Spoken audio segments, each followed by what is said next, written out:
हम हर दिन कई तरह की भावनाएं महसूस करते हैं। कभी खुशी, कभी दुख, कभी गुस्सा, कभी डर। और कभी कभी ऐसा भी लगता है कि हम कुछ भी महसूस नहीं कर रहे। लेकिन याद रखिए, कुछ महसूस न करना भी एक भावना ही है।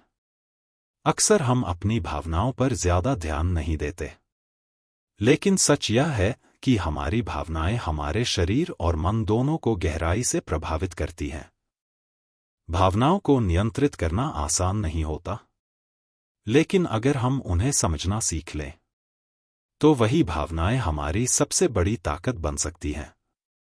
इस सारांश में आप जानेंगे, भावनाओं को समझना इतना जरूरी क्यों है, हम नकारात्मक भावनाओं से जल्दी बाहर क्यों नहीं निकल पाते, और कैसे भावनाओं को अपना दुश्मन नहीं बल्कि दोस्त बनाया जा सकता है।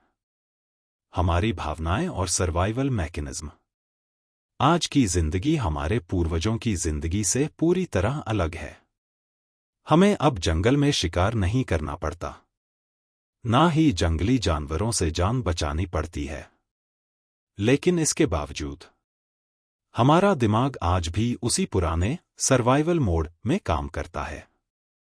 जब कभी हमें खतरा महसूस होता है, तो हमारा शरीर तुरंत प्रतिक्रिया देता है। दिल तेज धड़कने लगता है, शरीर में ऊर्जा भर जाती है, ताकि हम भाग सकें या सामना कर सकें। समस्या यह है कि हमारा दिमाग आज भी नकारात्मक घटनाओं को ज्यादा महत्व देता है। इसे कहते हैं नेगेटिविटी बायस। पहले के जमाने में यह जरूरी था। अगर कोई कबीला आपको ठुकरा देता, तो आपकी जिंदगी सच में खतरे में पड़ जाती थी।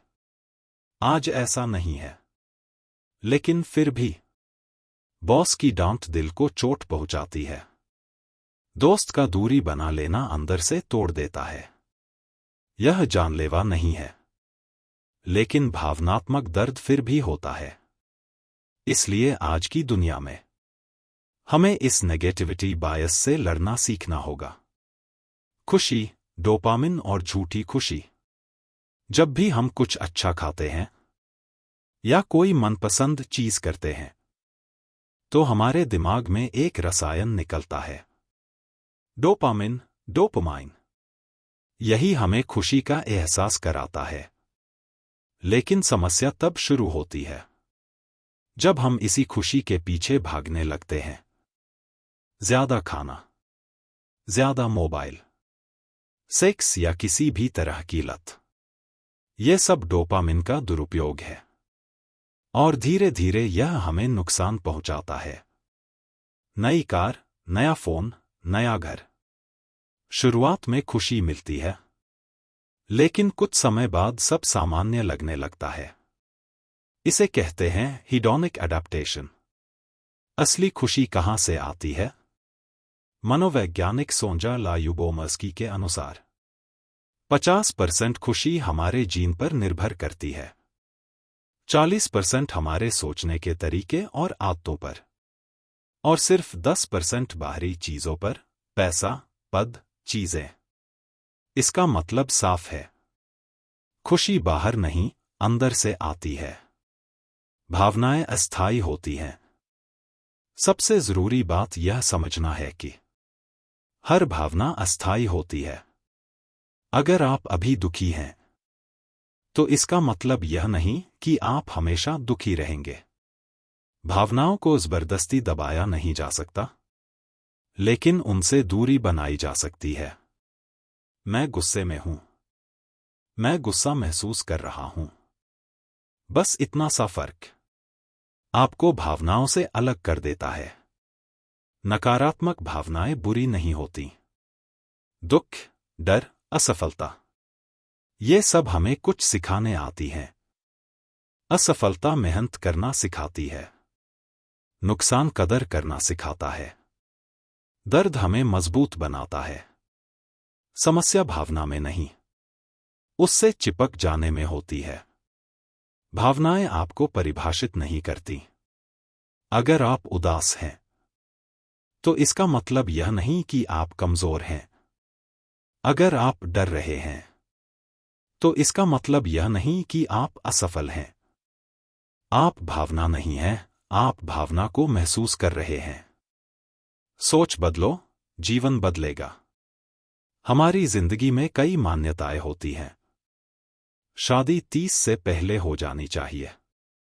अगर नौकरी चली गई तो सब खत्म। भविष्य डरावना है। ये सब सिर्फ मान्यताएं हैं, सच नहीं।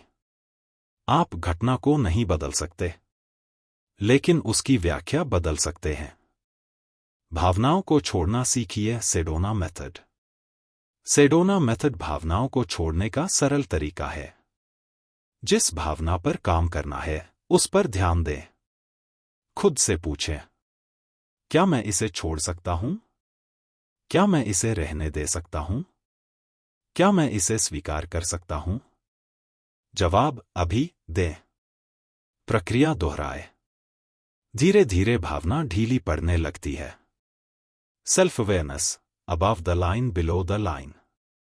खुद से एक सवाल पूछिए, मैं अभी अबव द लाइन हूं या below the line? Above the line जागरूक, शांत, जिम्मेदार। बिलो द लाइन गुस्सा, दोषारोपण, भ्रम। यह सवाल आपको तुरंत दिशा देता है। भावनाओं को लिखना क्यों जरूरी है? हफ्ते भर अपनी भावनाएं लिखिए। क्या महसूस किया? क्यों किया? कैसे बाहर निकले? इससे आप खुद को बेहतर समझेंगे। नकारात्मक भावनाओं से जल्दी निकलेंगे। निष्कर्ष।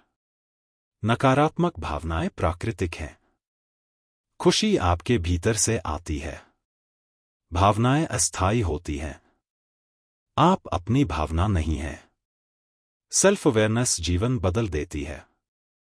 अच्छी भावनाएं आपको खुश करने आती हैं। बुरी भावनाएं आपको सिखाने।